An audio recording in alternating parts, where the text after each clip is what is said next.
ఫిబ్రవరి 12వ తారీఖున బంగ్లాదేశ్లో జరిగిన సాధారణ ఎన్నికల్లో Bangladesh Nationalist Party Tarique Rahman win అవ్వడం జరిగింది. ఇప్పుడు తారిక్ రెహమాన్ బంగ్లాదేశ్ ప్రైమ్ మినిస్టర్గా ప్రమాణ స్వీకారం చేయబోతున్నారు. మొత్తం 299 సీట్లకు గాను 299 సీట్లు గెలుచుకుని 2/3 మెజార్టీతో బీఎన్పీ పార్టీ విన్ అవ్వడం జరిగింది. బీఎన్పీ పార్టీ ఏంటంటే జమాయిత్ ఈ ఇస్లామీ అనే 11 పార్టీల కూటమిని రెండవ స్థానంలో గెంటింది. దానికి కేవలం 75 సీట్లు రావడం మాత్రమే జరిగింది. ఇప్పుడు బీఎన్పీ తారిక్ రెహమాన్ అధికారంలోకి వచ్చిన తర్వాత భారత్ బంగ్లాదేశ్ సంబంధాలు మెరుగుపడతాయి అనుకున్న తరుణంలో ఇంకా ఆయన ప్రమాణ స్వీకారం చెయ్యకుండానే ఒక రకంగా బీఎన్పీ భారతదేశానికి ఒక పెద్ద డిమాండ్ పెట్టిందండి. అదే షేక్ హసీనాని బంగ్లాదేశ్కి అప్పగించండి అని.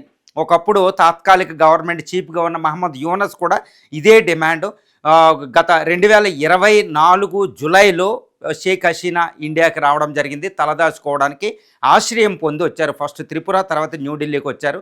పాలెం ఎయిర్పోర్ట్స్ నుంచి స్టేషన్ నుండి ఇప్పుడు న్యూఢిల్లీలో ఆవిడ తలదాచుకుంటున్నారు. బంగ్లాదేశ్ యూనస్ ఆవిడికి ఒక సిట్ లాంటిది, ఒక క్రిమినల్ కోర్ట్ అనేది ఒకటి పెట్టేసి ఆవిడికి మరణ శిక్ష విధించడం జరిగింది.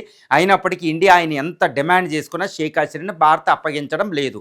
ఇది అందరికీ మనకు తెలిసిందే. కానీ ఇప్పుడు బీఎన్పీ బంగ్లాదేశ్ నేషనలిస్ట్ పార్టీ అధికారంలోకి వచ్చి ఖలీదా జియా, ఒకప్పుడు ఖలీదా జియా అంటే ఈ షేక్ హసీనాకి ఆపోజిట్గా ఉండేదన్నమాట. బంగ్లాదేశ్లో 35 సంవత్సరాల పాటు ఇది 2 బేగమ్స్ అంటారు, బ్యాటిల్ ఆఫ్ బేగమ్స్ అంటారు. ఖలీదా జియా తర్వాత హసీనా, షేక్ హసీనా వీళ్ళిద్దరే పరిపాలనకి ఒక పరిపాలనలో కొట్లాట అనమాట. Opposition ruling. ఇప్పుడు జియావుర్ రెహమాను, అది ఖలీదా జియా సన్నే తారిక్ అహ్మద్, ఈయన ప్రధాని అవడం జరిగింది. ఒకప్పుడు ఆయన 17 సంవత్సరాల పాటు బ్రిటన్, యూకే వెళ్ళి తలదాచుకున్నది కూడా షేక్ హసీనాకి భయపడే. ఇప్పుడు షేక్ హసీనా మీద పగ తీర్చుకునే అవకాశం బీఎన్పీ తారిక్ రెహమాన్కి వచ్చిందనమాట. ఇంకోటి ఏంటంటే వీళ్ళ తల్లి జైల్లోనే ఉన్నారు. ఈయన కూడా ఒకసారి జైలుకి వెళ్ళి బెయిల్ పొంది ఆరోగ్యం పాడవుతే లండన్లో వెళ్ళి ఇంక అక్కడ నుంచి రాలేదు. ఇప్పుడు ఆయనకి టైం వచ్చింది. అందుకని షేక్ హసీనాని అప్పగించండి. బంగ్లాదేశ్లో ఇంకొకటి ఏంటంటే టు రీకన్సిలియేట్ ఇస్లామిక్ ఫోర్సెస్. ఇప్పుడు జమాయిత్ ఈ ఇస్లామీ పార్టీ కూడా అది అపోజిషన్ పార్టీలో ఉంది. వాళ్ళు ఇస్లామిక్ రిసర్జెన్స్ అని ఇస్లామిక్ని బాగా రెచ్చగొడుతున్నారనమాట ఈ సైఫుక్ రెహమాన్. కాబట్టి ఇప్పుడు జమాయిత్ ఈ ఇస్లామిక్ పార్టీని సంతృప్తి చేయాలనే షేక్ హసీనాని ఇక్కడ తీసుకురావాలి. అదేవిధంగా నేషనల్ సిటిజన్ పార్టీ జెన్జీ స్టూడెంట్లు కూడా వాళ్ళు కూడా ఒక 6 సీట్లు గెలుచుకుని పార్లమెంట్లో ఉన్నారు. వాళ్ళను సంతృప్తి చేసి బంగ్లాదేశ్ గాడికి తీసుకురావాలన్నా షేక్ హసీనాని తీసుకురావాలి, వాళ్ళ డిమాండ్ అనమాట. అదేవిధంగా ఈయన ఓన్ పగ, ఓకే ఇప్పుడు ఈయన పదవిలోకి వచ్చాడు కాబట్టి ఓన్ పగను పక్కన పెట్టిన తారిక్ అహ్మద్ ఈయన ఇప్పుడు షేక్ హసీనాని మాకు అప్పగించండి అంటే బంగ్లాదేశ్లో ఇస్లామిక్ ఫోర్సెస్ని సాటిస్ఫై చేయడానికి. మరి భారతదేశం అప్పగిస్తుందా?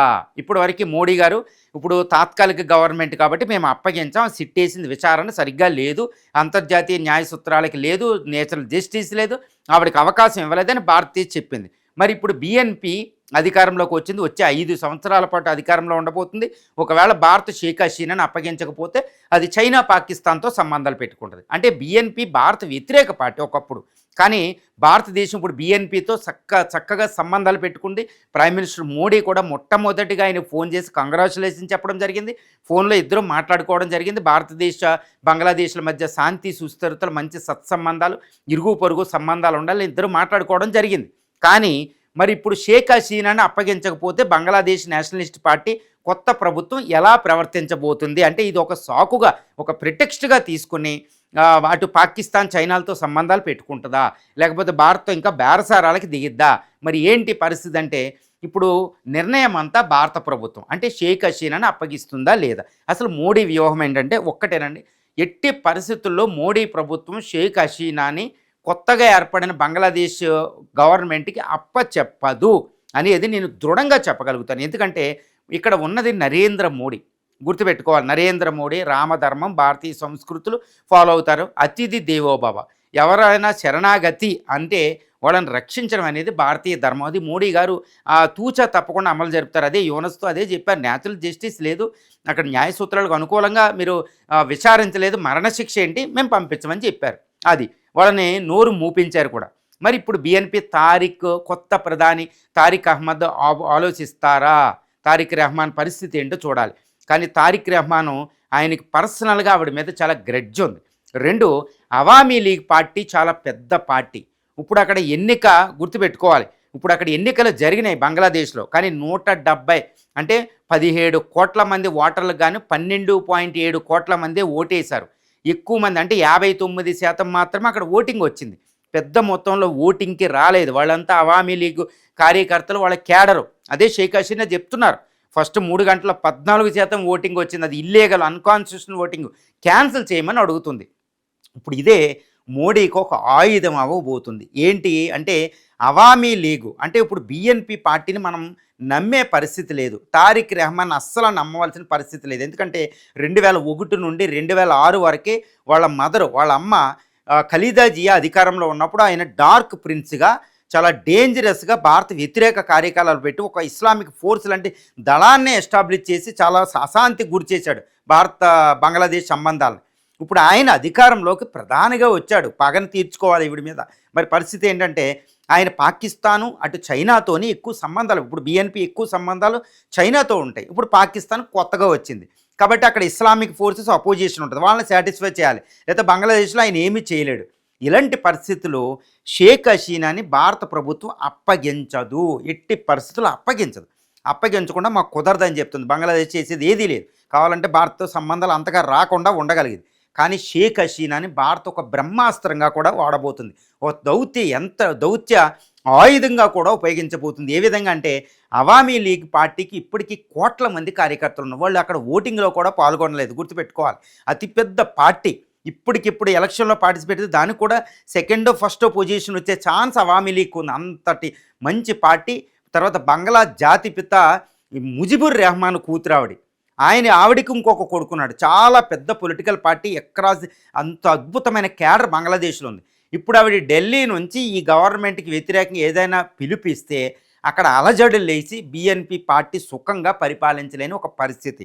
కాబట్టి అవామీ లీగు ఇక్కడ ఉన్న నేత షేక్ హసీనా ఢిల్లీలో ఉండడం వల్ల బిఎన్పి అక్కడ అనవసరంగా తారిక్ రెహమాన్ అనవసరంగా భారత వ్యతిరేక కార్యకలాపాలకు వెళ్తే ఇక్కడ అవామీ లీగ్ షేక్ హసీనా ద్వారా ఆ గవర్నమెంట్ని మనం కంట్రోల్ చేయొచ్చు. That is what the Modi's వ్యూహం అండి. ఎట్టి పరిస్థితుల్లో ఒకటి మన దగ్గరే పెట్టుకోవాలి. ఇప్పటికీ ఇవ్వాల్సిన అవసరం లేదు, ఎందుకంటే అక్కడ విచారణ న్యాయబద్ధంగా అంతర్జాతీయ న్యాయ సూత్రాలకు అనుకూలంగా, న్యాచురల్ జస్టిస్ సహజ న్యాయ సూత్రాలకు అనుకూలంగా జరగలేదు. ఆ విషయం చెప్పి భారత ప్రభుత్వం షేక్ హసీనా అప్పగించాల్సిన పని లేదు. 2 భారత ప్రభుత్వం ఒకటే చెప్తుంది, షేక్ హసీనా ఆవిడంతటా ఆవిడ వచ్చింది, మేము కేవలం వీసా సౌకర్యం కల్పించాం.